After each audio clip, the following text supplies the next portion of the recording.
All right. For the audience that doesn't know you, feel free to introduce yourself. My name is Sam. I'm known as Swole Animal on the internet world. I do content about generally fitness, but also like my inventions. So I used to do a lot more content about like modeling and acting and all that sort of thing. Um, it's kind of what I do full time. So you are followed by 14 other people that I know, right? Mhm. And normally I get like, at least one person, three people, but I saw 14 and they're all big names, all of them, right? You have Oh, really? Hamza, Luke Belmar, Bo Loudon, um, at Mayo, the username Mayo. I forget who owns that, but I know usually when they have those rare usernames, it's somebody important. Um, just big people. Keegan Northrop is one because I believe he's Tommy G's editor. So that was an interesting one. So how That's did funny. you yeah, how did you build like such a massive following? Um, well, first of all, I did not know all those people followed me at all, so that's news to me. But I kind of just like shit posted for 2 years, like, and I always figured like, okay, if I post every day for 10 years, eventually I'll get, as long as the content is mediocre, like top 50 percentile, whatever, then it was kind of like my way of retirement, I guess, is the way I thought of it when I was 17, I guess. Um, I was like, if I post every day for like 10 years, 20 years, like, what's the likelihood I'm gonna fail? Like zero, essentially. But if I'm getting like one follower a day, like, it'd be like an easy way to sort of build a following. That way, like if I ever do anything interesting in my life, which I had been doing at the time, I'd have an audience to um, whatever it was. If it was, I've always been in a business, so if it was ever like business, then you have an audience that um, they can at least tell you like, okay, your idea is shit or not. And I really liked that speed of response because like if you have an idea you like, you go around to all your friends and family asking, right? How long does that take versus like you just make a post and the general population will tell you like, all right, this idea is good or not, as far as it's like marketability toward, um, as long as you're trying to appeal to that sort of people, obviously. Um, so it took less years than I thought, which was kind of nice. So for 2 years, I posted like 5 videos a day on TikTok, and I tried to do one a day on Instagram. Um, just because it was easy. Like I wasn't trying to make super professional, polished content. Mostly shit posting, and I am passionate about a lot of things that other young people seem to be passionate about. Go figure. So the relatability, I guess, helped there. So you describe yourself as three things: an inventor, an athlete, and a model. Talk to me about each of those. Um, I would say I'm more of an inventor than anything else. The other things are just like strategic ways to be able to invent and work on projects in a way you know, that I can do long term. Like I'm kind of bootstrapping everything, right? As far as I don't really have a lot of like startup capital, whatever. So for me, it was like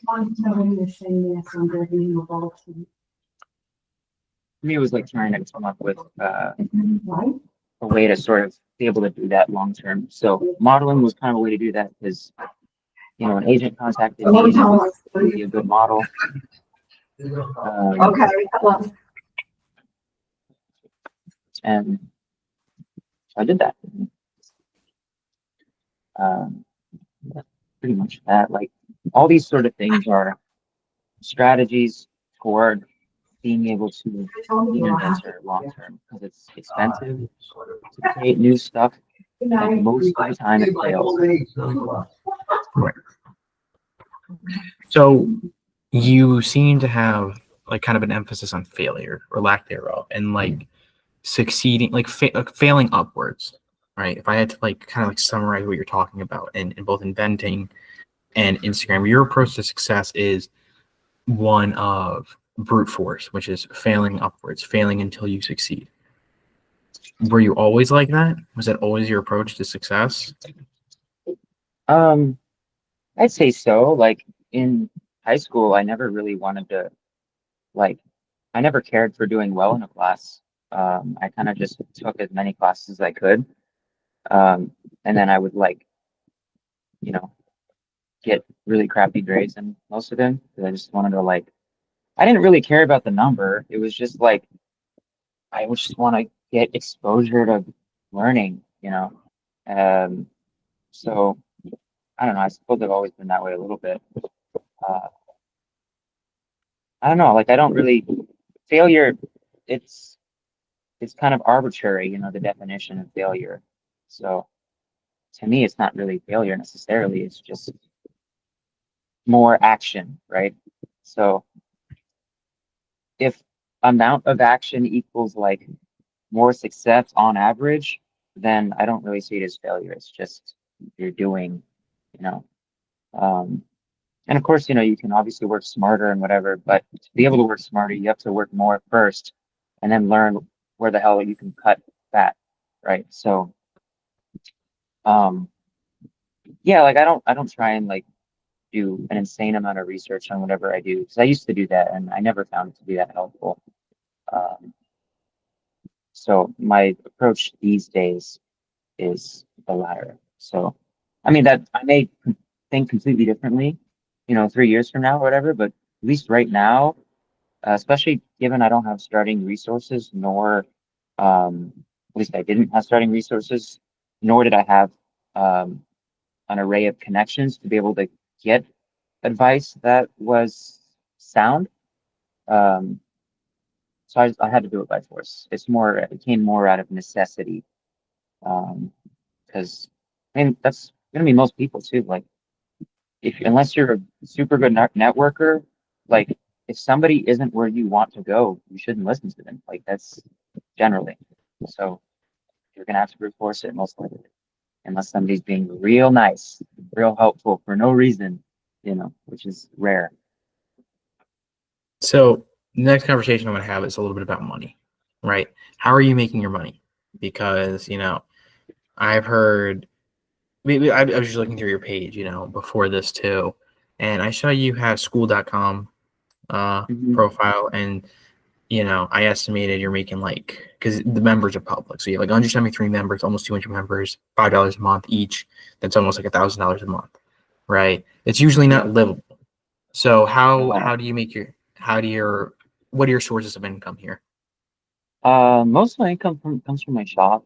Um, and my shop does pretty well these days. So I mean, the school is literally just it's a consolation price. It's not, you know, like, you know, I had it free for a while, but I may increase the price later on when I add more programs. I may not. I kind of just want to have like all the different fitness programs there and then make it like fairly cheap because uh, I don't I don't know. I'm kind of sick and tired of like this information smuggling in a world with like Chat GBT, you know, like what are you trying to hide? Like there's no, I don't know. Anyway, it's more of a rant, I guess, but um, I try and connect programs with products um, as a sort of more unique way of doing it. That way the person has a physical reminder to do the program because most of my stuff are, you know, fitness programs to be fair, to be clear. Um, so that's kind of my strategy is like you're still buying a fitness program, but you're also buying a product that comes with it. That way you're kind of held more accountable to complete it.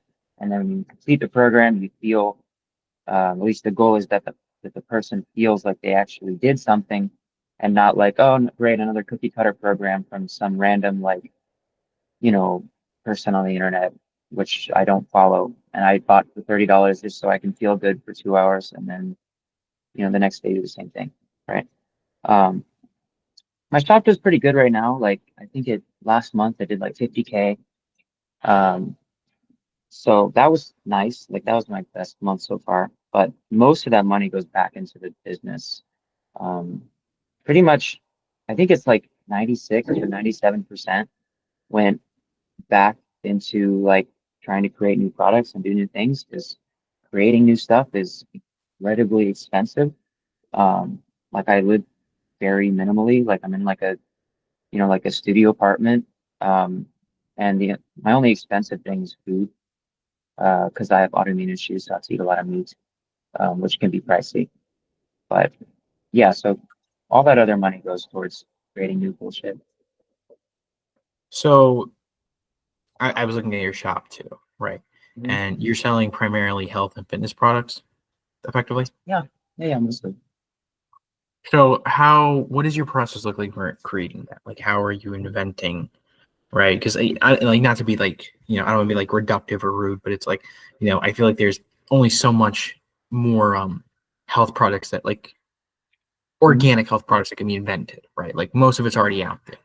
Yeah, yeah, So yeah, definitely. what's special about yours, right? Mine aren't that incredibly special, to be honest. Like, I don't think they are, but they're special to me. So um, like most of my products are not created from scratch. Like I would say at least half of my products are like improvements on crap that already exists. But, the goal is to make it either more effective or actually effective. Because a lot of health and fitness products are like are the buying strategy is like an impulse buying strategy, which means that Mhm. the product quality doesn't have to be very good, um, and the product effectiveness doesn't have to be very good. Um, so, like for the foot training kit, for example, there are toe spreaders all over the internet in every shape and form, but um, like I can almost guarantee most people selling toe spreaders aren't users of toe spreaders. They don't really know like the um, what's good and what's not. Like you have to balance the effectiveness, the effectiveness of the toe spreaders, how comfortable they are, because if your training device is too uncomfortable, no one's gonna wear it. And then like it could be the grace of God as far as body correction, but if it's super uncomfortable to wear and people have the option to take it off, they're going to take it off. Like that's why braces are really hard to take off because no one would keep them on, you know, for example, right? So things like that, like very few of my things are like purely invented from scratch. Um, like the deviated septum correction kit, I did invent more from scratch. I use some products that already exist out there, but I equate it to like, okay, if I buy sheet metal and screws and I make a robot, I did invent the robot. Like I don't have to invent the screws. That's the way I see it at least. So like a few of the things within that kit are products that already exist for other purposes, and then I kind of combine them to create something new. So I do that pretty often too, because to create something super raw from scratch, like what do? Contact the mining company, then contact the factory that turns it into X, Y. Like no, you're gonna try and have some shortcuts there. So nothing of mine is like, at least the way I see it, like insanely impressive or inventive. I just try and add a couple of decent upgrades to a lot of different things. And that goes a long, long way, I think. Why do you sell the products that you sell? Right? Why? Because you seem to have a very naturalistic and organic approach to health. And Mhm. my question is, what inspired that? Like, was it personal health that inspired it? Were you like a really fat kid growing up? That's like, a lot of people. Um, I was the opposite. Like I was born with my intestines out, so I grew up in a lot of pain. I had autoimmune issues, so my body What do was you always mean your attacking. intestines were out? What do you mean? That's what I mean. Like the Wait, my like guts how, were out. Yeah. So I was like, born yeah, go on. with my stomach contents out, or my gut contents out. Like small intestine, like balls were in there somewhere.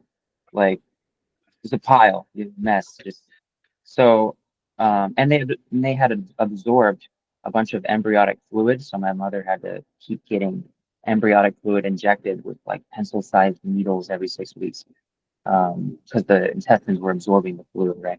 So I lived in a glass box for like the first 4 months of my life, while the water was slowly evaporated from the intestines, or like removed from the intestines. Um, and then they sewed me back up, you know. So I grew up in a lot of pain, uh, anytime I ate and whatever. So there was that aspect where I was very malnourished, for a long time. Um, and when you're malnourished, you're more likely to get injured, you're dumber, you're, yeah, pretty much those two, like you're weaker, right? So, you know, I started being pretty weak and like feeling like I could have been smarter than I currently was at the time. Um, like I felt inventive, but I also had a lot of brain fog, right? So, um, I guess there was that aspect of like, all right, I at least want to be on par with everyone fucking else. That way I can like do some decent shit. Like I still had that competitive aspect of me. So once I figured that stuff out, that love of, you know, that sort of research was already there. So then I kind of expanded on it. Like I did all sorts of crazy shit as like a high schooler. Like I tried like polyphasic sleeping where you sleep like 20 minutes every 3 hours. Uh, of, I think it's supposed to be like a total of 2 hours of sleep a day. I think Leonardo da Vinci did it. So I did all sorts of crazy stuff like that. Um, I guess that's where that sort of interest came from. So how do you feel now? Like what like have you taken now? Because you mentioned that you weren't malnourished now. Like so what steps have you taken now to like avoid that? Like I remember you mentioned eating meat almost Mm. exclusively, right? So what does Yeah. that look like? Just like raw, just beef, raw meat? Like because some people have different approaches to it. Um, Raw meat's fine. It's just yeah, I gotta get it from the right source, right? But generally, I eat like mostly meat. There are a few carb sources that I can have some of, which allows me to do more explosive sports, be it like coconut water or potato. Um, and then some fruits, some veggies. Generally, I avoid seeds. I can have some nuts, and then most forms of seed-based carbohydrate I can't have, um, where I just get like bad effects from it. Uh, the worst being gluten, which like makes my liver start to fail and stuff. So it's not the best. But other than that, I mean, it's still fairly flexible, you know, like it's all animal products, most fruits, most vegetables. That's it, you know, and all dairy too. So that helps too. I want to switch the conversation a little bit back to like the shop and like the money aspect of things, right? Because you mentioned making 50K in a month, right? Hmm. So that's a lot of money, right? I don't think anybody's going to debate that. That's a lot more than what most people are making, right? Even 10 grand a month would be a lot of money. Then you get into like, Hmm. 20, 50, like that's a lot of money. Yeah. You don't seem like a big spender. So what do you like? And I know you mentioned like most of that goes back into the business, but do you spend your money at all like luxuriously? Like, are you the type of guy to buy a Lamborghini? You don't seem like you are, Maybe but one day, like, but I mean, if I'm spending all that I can towards what I actually want to do with my business and stuff, then I might consider buying some nicer stuff. But like I like nice cars, like I like those nice houses, but they don't like designing this toe spreading flip flop brings me the same joy as like being in a mansion. So, really, like it's a lot cheaper to do that than buy a mansion, right? So, you know, maybe one day, like I'm not some saint or whatever who's like opposed to anything expensive. And like for example, I bought a comforter yesterday. And I've never owned a comforter in my life. Uh, so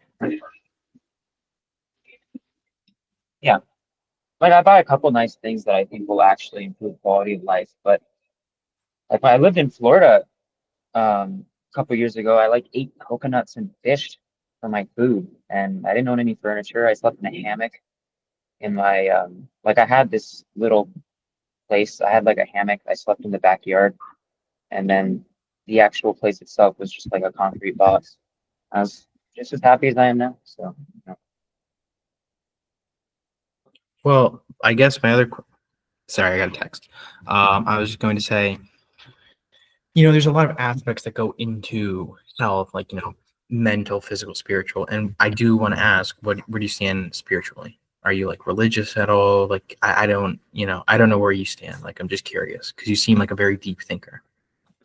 um, I have family who is both all three main Abrahamic religions. So I have Christian family, I have Jewish family, I have Muslim family, I have Arab family that isn't Muslim, like native, um, like the native Moroccans do something else before the Muslims came. So they don't like the Muslims, right? Because they feel like whatever. So there's a lot of, I don't generally take sides as far as practices.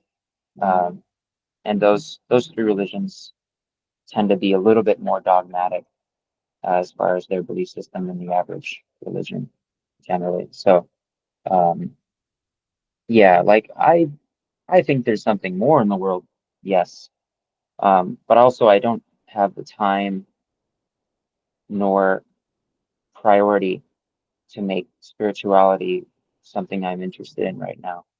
Um, I think right now I get more purpose from the prospect of like setting up some of my family members as far as financially or building out a system that can create cool stuff for people to help out their lives. Like I feel more spiritual fulfillment from doing that than I do like, arguing over which religion is the better one.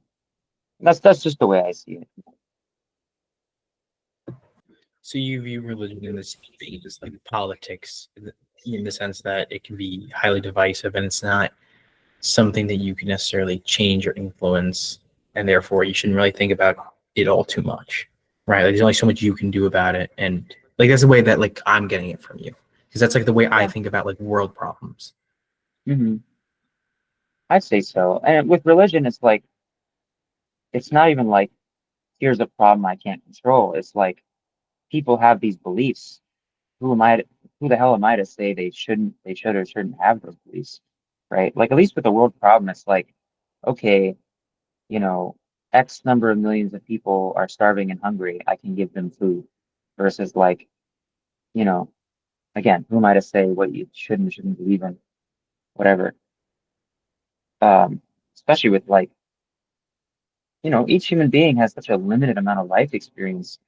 Like, I really don't see a point to have such strong conviction over some of those sorts of topics. Here's my counterpoint, or really just a general counterpoint, right? Like, I just want to like stimulate the thought, like the discussion here, which is most people make the counterpoint that when it comes to politics or religion, that if you hmm don't think about it, it is a statement in and of itself, right? That whether you think about it or not, it will continue, right? And hmm that could make you implicit or complicit. I don't know which word to use there, in something else, right? So let's say, like, I don't know, let's say you're an atheist, right? Sure. And that would make you complicit with, I don't know, let's say a lack of Christianity, right? hmm All the things that lacking in Christianity in a society might do, or Islam or Buddhism or whatever, right? And those values, right? So then you could Yeah. argue that leads to things like the promotion of, I don't know, the downfall of Western society. Like let's be like really like pretentious here. Sure. Um, then you get politics, which is like, a lot of people would argue similar things where if you don't argue against something or if you don't have a stance, you're in the wrong, right? And hmm that's the worst stance. What's your argument for something like that? I would say like different people have different jobs. Like, you know, generally you can't be a highly educated and accurate speaker of um, politics or be it religion without putting in a lot of time. And the world needs other shit done. Like, what you gonna do about plumbers or whatever? Obviously you can be a plumber and opinionated about religion, but there's only so many things you can do, like priorities come up. And if I have to be the dickhead who doesn't care about politics, you know, I'm willing to make that sacrifice um, for it. Like that's just a personal decision, much like the, you know, the person who is the best family man or woman generally isn't going to have the most awesome career. And that's a sacrifice they're willing to make. Yet people see it as like, and people see that as noble, right? So, like there's just different life paths, and you can enter life paths whenever in your life too. Like I forget if it was Greek or Roman, but the whole life path, the most virtuous life path for them was like, you know, when you're young, you're physically active, you go to war and fight for your nation.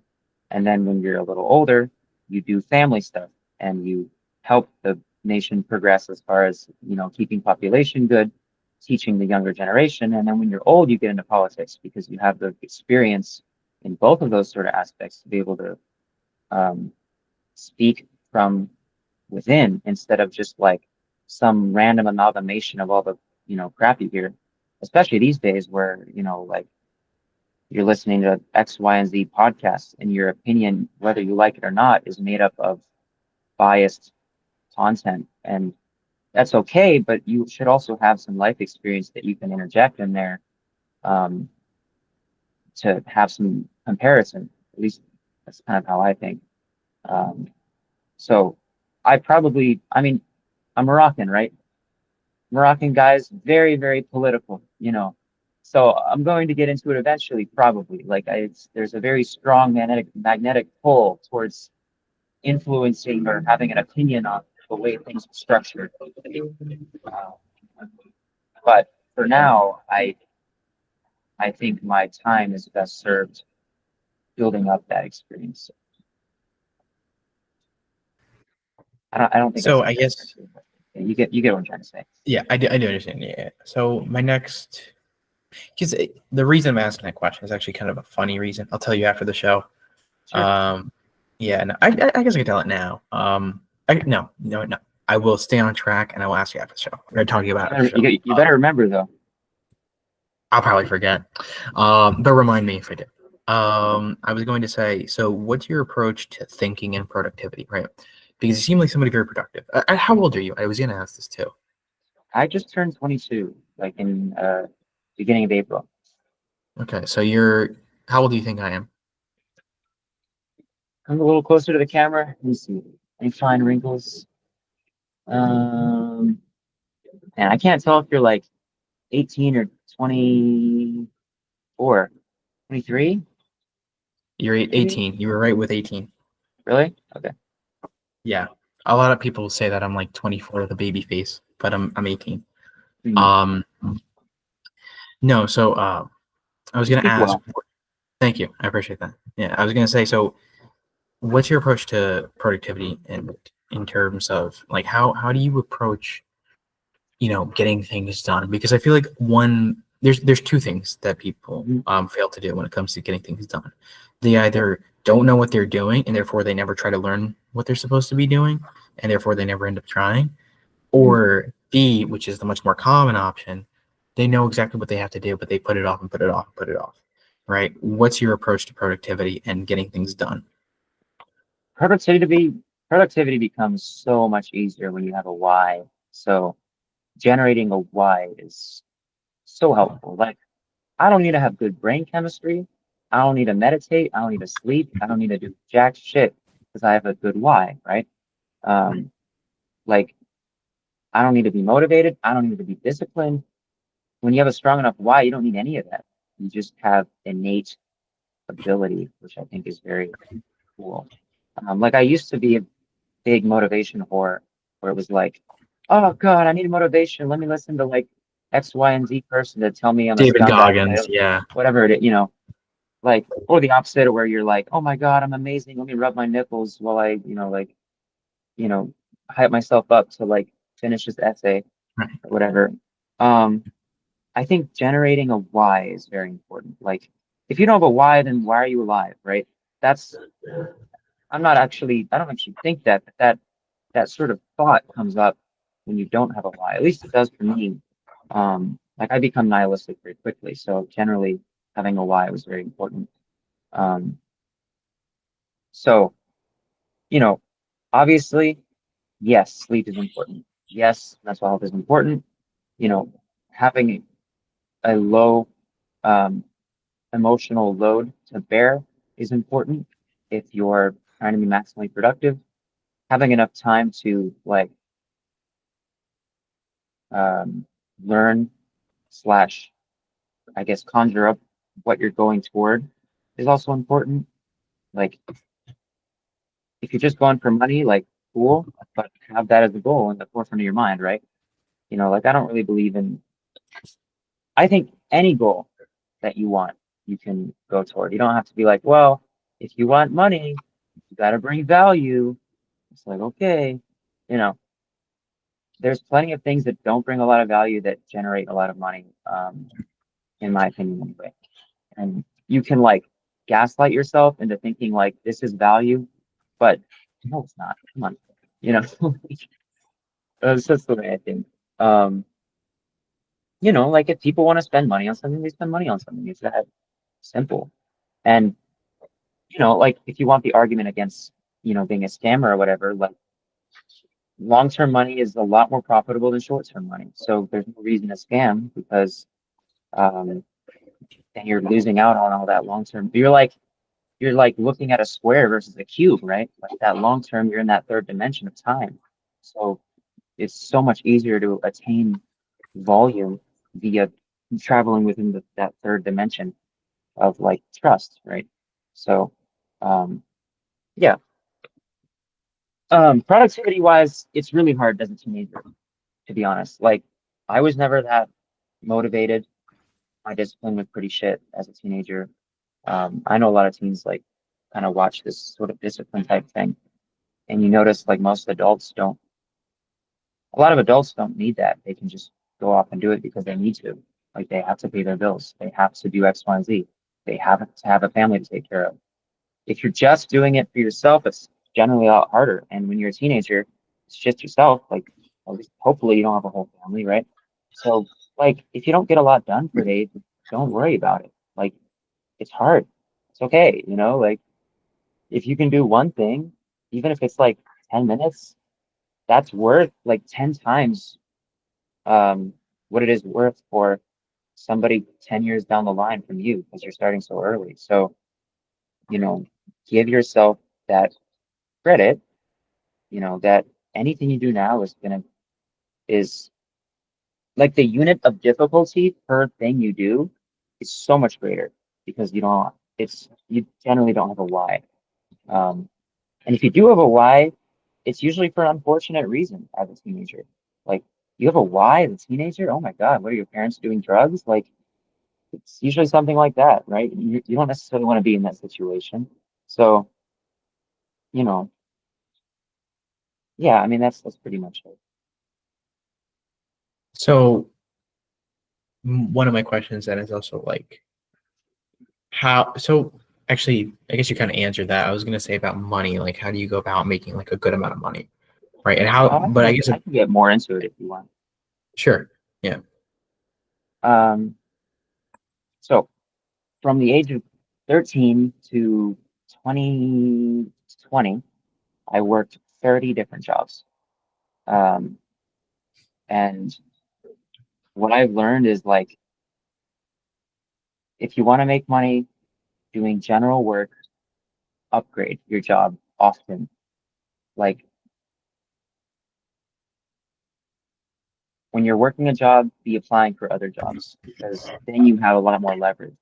You know, if you're only applying for jobs when you're unemployed, you don't have leverage, so you're gonna take crappy offers.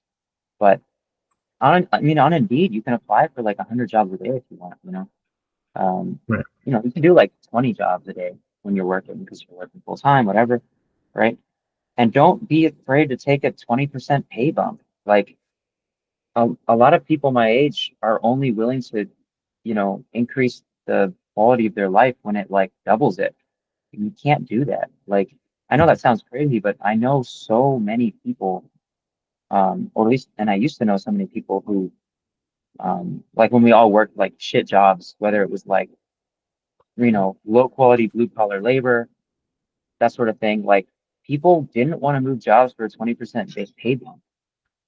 They would only dare move a job for a 100% pay bump, Like, why? Just do 20% 5 times in a row. You can do that every 3 weeks, And I know that looks bad on your resume, but you can also just lie on your like you can just say, I mean, the method I used on my resume was to have a part-time job in the background, and that was my long-term job in the resume. And then Right. I just wouldn't add the other jobs I was doing, you know. So like especially a gig-based job can be nice for resumes because on the resume it looks like you always have a job, which you do. Like it's a consistent job that shows that you can stay at a place for long. But then in the background, you're constantly upgrading. And with no college degree, I was able to get a job that paid $60 an hour, um, and that paid me great. Like it was just fine. Like even before social media and my shop and all that, I still made six figures, no college degree. Um, like I was a aquarium designer for a while. That was a six-figure job. I was in like when I got to the age of 21, I was working this job at 20. I would have been paid six figures. And I was already making decent money before the six figures too. So like it's definitely possible. It just takes a lot of work.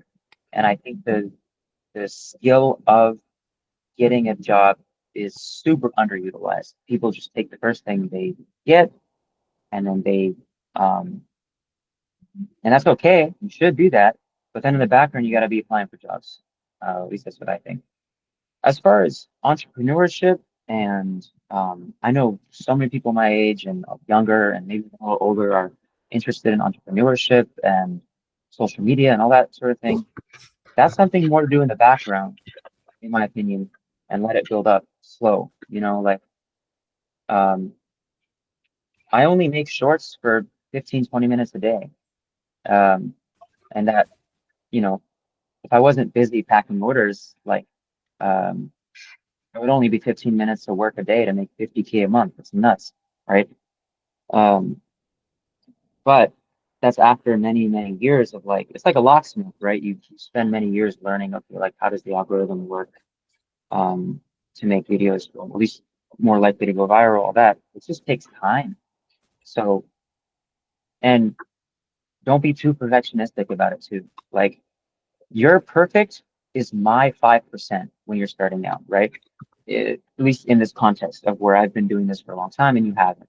So if you do 80% of what you think is perfect, that's 4% of what you actually need. If you do 5%, which you think is perfect, but it takes you 5 times the amount of time, you're going from 4% to 5%. No one's going to notice the difference. Um, but you think it's like perfectionistic. Let's just get 80% of the way there, you know, because your 80% is still nothing, and your 100% is still nothing when you're first starting out on a skill, right? Um, so that's how I feel about YouTube videos. Like, I don't try to be too crazy perfect because I'm still trying to learn how to do long form content, and my perfect compared to a Mr. Beast video is going to be like 0.25% versus like 0.3%, right? So like don't worry about perfection, especially artists love to worry about perfection, and that is good to do. But when you're first starting, don't worry about it too much. That, I guess, if you're building towards entrepreneurship, yeah, like that's kind of the way to go about it. I recommend starting through TikTok because TikTok doesn't use um number of followers to dictate how many views a video can get as much as other apps do. Like some of the obviously it still does, but not to the same extent. Like I've started new accounts on TikTok and gotten millions of views on the first video, you know, just because I now know and have experience about like what makes a video do well on TikTok. And of course, it doesn't always do that. Don't get me wrong, but start there, learn how to generate virality. If you're trying to do this entrepreneurship through social media, that is, there's plenty of other ways to do entrepreneurship. I've done all sorts of different ways to do entrepreneurship that didn't include social media. It's just less scalable generally, and I'm not as knowledgeable about it. So I'm not going to be able to get good quality advice on entrepreneurship outside of utilizing social media for marketing. So my question is now about views, right? So like, how do you go about making viral videos, right? Like, because like some of your videos get like 20 million views, 12 million views. How are you doing that? Because also, how long have you had your Instagram for? Maybe 4 years, but it didn't really start doing well until like a year and a half ago, maybe, probably. Right. And it's because I wasn't really trying to go super. I wasn't really trying to do super well on Instagram. I kind of was just letting it build in the background because the whole plan was to do TikTok, then Instagram, then YouTube, and then maybe podcasting after that because it's in my mind it was in order of like easiest to hardest. And then if you already have a background of people that kind of know you and kind of seen you, then it's way easier to get views on those other platforms. At least that was the idea. Like I didn't do the other path. I may have been further ahead than I am now. It's just the way that I thought that I would do it, and I have been doing it so far. As far as generating views on shorts, um, generally you want to really condense it down to like most brain rot per second, right? Like I'm speaking from experience. Like I'm gonna skip a video that has 2 seconds of like crap I don't care about because my brain is so like rotted that like that it needs that stimulation. So I try and make that stimulation at least somewhat positive. Um, like you're still gonna have the elements of shock. You're still gonna have elements that make people comment. Um, but I try and like have like I don't try and make videos go maximally viral. I try and make them go fairly viral with decent content that builds some sense of that has some sense of value so that it's not just like pure shock factor. Like there's definitely a lot of shock factor, but there's also some value you can take away from the videos. I think that's the balance I try and do. Because pure views doesn't really matter, especially if I have like all the money turned off on all the apps. That's just because if you have the money turned off, the app doesn't have to pay you, so your video is going to be prioritized over other people's videos in which they have to pay. Like that's just how it kind of works. At least especially on TikTok. Like when I have the money turned off on TikTok, my videos are so much better because of course they would. They don't have to pay me.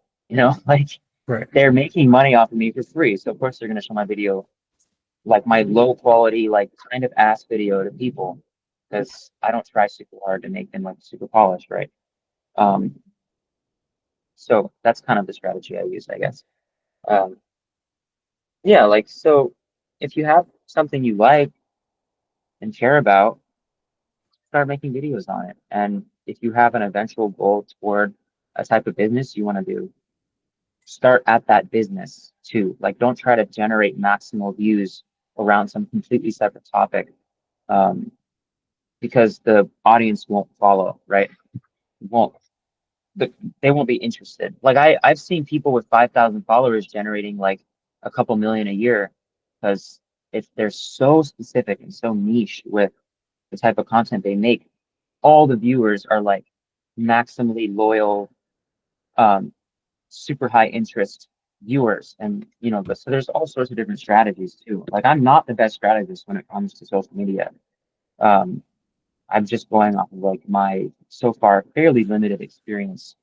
Um, So yeah, like if you have more time than I do, um, you're a better strategizer than I am, which isn't difficult, then like you can do quite well, you know. Right. So I guess just to wrap things up, what advice would you give to young people? Um, Actually, actually before you answer that, I want to ask this: what's an ideally productive day do you look like? And then I'll ask you a young Ideally person. productive day. I like wake up, wash my face, take my supplements. Uh, I don't even do that part every day. And then I just start working. And like right now, it's designing cool stuff, testing other cool stuff, packing orders. Um, I've been learning Chinese because I've been trying to get better at talking to Chinese suppliers. Um, because side tangent, I'm just gonna be. I know this entire podcast I've been just rambling, but hear me out. Uh, Production in China is fucking awesome. Like the tooling, the number of engineers, like, oh my God, it's so non-frustrating compared to working with Americans and American companies. Like, oh my goodness, it's a breath of fresh air. Like, you can send them chicken scratch and they know how to make it.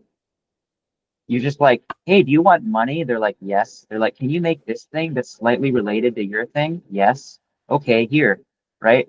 Like, oh my God, it's so much more simple than the crap I was doing before. Like, I spent like 6 months and like 10,000 plus dollars developing a product only for it to fail. Um, just because it was like the resources around it were so difficult to set up. I tried to make like a drink mix with multiple American companies that would try to like scam me on the ingredients. It was, nuts. Where they're like putting in 5 times less of the active ingredients in the drink mix than I wanted. And I had to like search through the long ass, signature uh, contract to see that, right? Like, I don't know. It's just a breath of fresh air to be able to like, China is no longer like the low quality crap place. Like that's other countries have that now. Like there is high quality stuff. So if you have an idea for something cool and you have the money to be able to make it, like use Chinese factories. It works very well. Um, but anyway, yeah. I work on my business. I spend a little bit of time doing social media. I've been trying to get more into making YouTube videos. So far, like I'll make a YouTube video and I'll be too disgusted with it, so I'll delete it. And then, like I really should post them, but um, I want YouTube to have higher quality videos. So I've been working on that skill, and then um, yeah, like I'll post more of those. And that's pretty much it right now. Um, yeah, like I I only have time to eat one meal a day right now too, so it's been hard to keep on weight. Like I have to eat like 4,000 calories in like an hour, um, which is hard for me at least. I do Yeah, that, so and then I go climb for like 4 hours, sometimes 5 hours. So I have to keep up with a lot of my marketing relies on my physical capability, so that removes a lot of time from my day. Um, so I work out a lot. Um, I think that's like one of the main time sinks is like the many hours of climbing and training I do, which I love to be fair. Like I do love that, but it is take a lot of time. And then I go home and I sleep, and then I do it again next day. I don't do any of the yoga, the meditation, the ice water on my face, the whatever. Like there's a time and a place for that for feeling good, right? But the amount of good that you feel from fulfilling your why, at least in my opinion, will outweigh all of that. So if you develop a strong why, it's just so much easier, you know. Like it's almost hedonistic to be like, all right, let me spend my 5 hours doing all these little like jerk off sessions. You know, I'm just being a hater to be fair, but because I did all that stuff, right? Like I did the 2 hours of reading each morning with the cat in my lap and the coffee and the yoga and the meditation. And then it'd be like halfway through my day when I start my work, right? And I loved it. Don't get me wrong, but you know, like you're not really doing it for, you know, being more efficient. You're doing it because it's fun, eventually, at least. Like, so at least that's the way I see it. All right, I'll stop yapping. I was just going to ask, the final question is just, what's your advice to young people? Mm,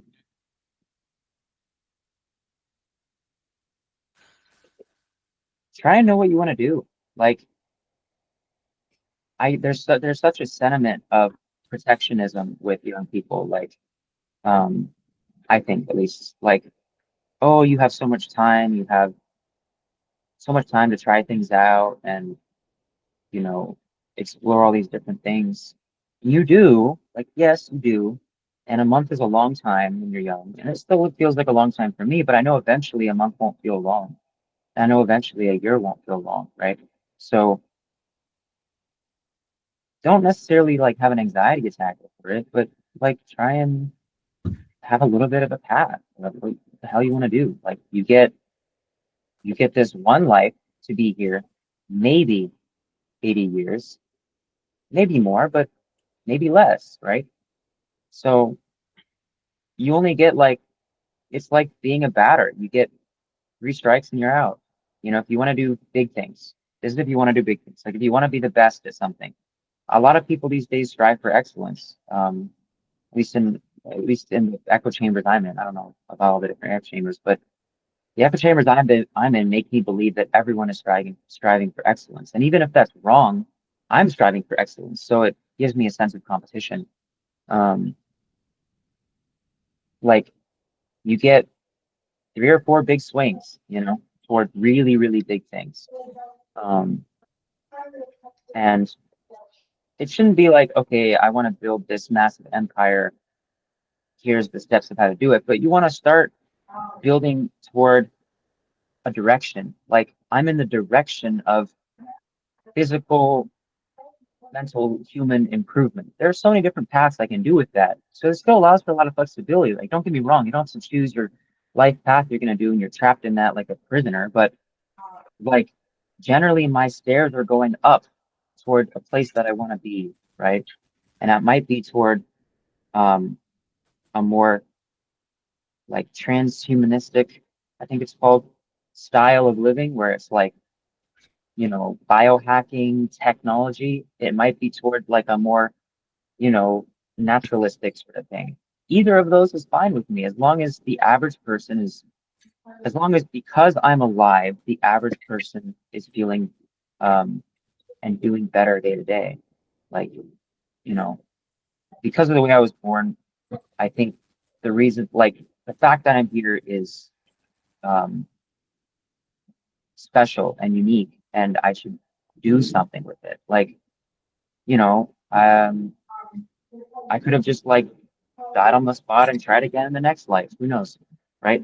But no, I was born as me, so I'm here to try and, you know, help people and feel fucking good about it along the way. Like, you know, um, I don't know. Like I don't find very many things fun. So like there are very few things I find fun or meaningful in life, which is kind of sad. Like I don't really feel that strongly about a lot of um things. But things I do feel strongly about, like I work toward, and you probably have those too. To you and whoever's listening, right? So it doesn't have to be what you're going to do forever, but it should be toward a direction in which you want to go. Like if it's podcasting, then for you, if it's podcasting, then it should be communication, right? If you are interested in learning about other people's experiences or maybe learning about how to do something specifically in communication, like podcasting is a great way to do that, right? So it's not about the thing itself, it's about like what it leads to, I suppose.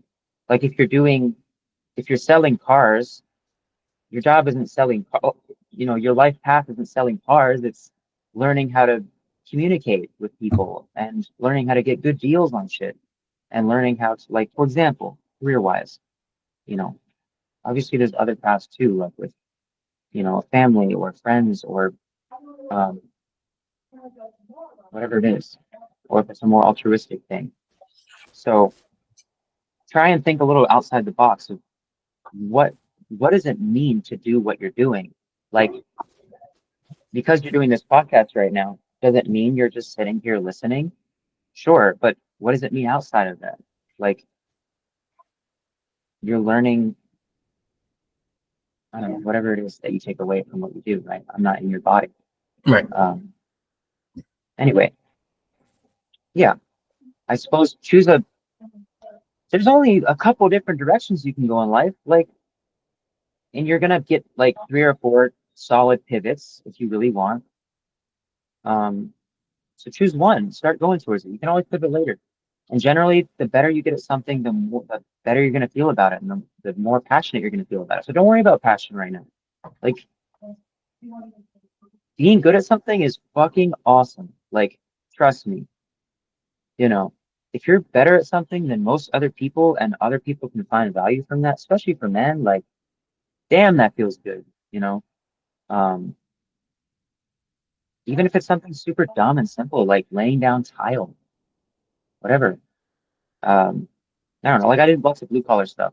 And the amount of satisfaction, like the old geezers I got working with being so skilled at what they did, like I felt like I got tremendous value from them and they felt very good giving me that advice, you know. So it doesn't have to be these grandiose scale things either, but yeah. Anyway, there was something that you held off on saying um, earlier in the conversation. I don't hear you.